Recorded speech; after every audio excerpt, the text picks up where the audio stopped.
Вала тамутунна илля ва антум муслимун. Мұсылман күйде болмайынша өлмеңдер дейді.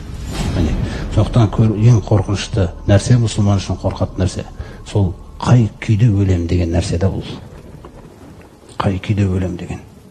Өйткені жаңағы өздеріне әділетсіздік жаса деген аятқа қарайтын болсаңыз, түскен аят, ол сол өздеріне әділетсіздік жасап қойған мұсылмандарға қатысты түскен.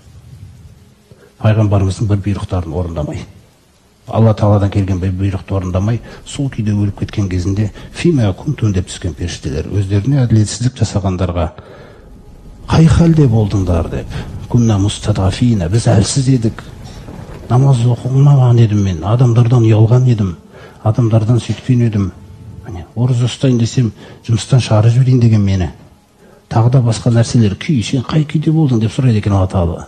Періштелер бітті, мен ештеңке істей алмаған едім деп айтады екен адам.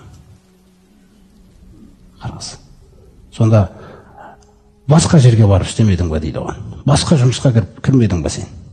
Періштенің сөзі, не деп жауап бересің? Қараңыз, сол секілді нәрселер, құрметті жамағат, ең қиын нәрсе біз үшін осы қай күйде біз өлеміз да. Осы күй сізді уайымыңызға айналса, сіздің тіліңіз түзеледі, сіздің мінезіңіз түзеледі, сіздің адамдармен қарым-қатынасыңыз түзеледі да.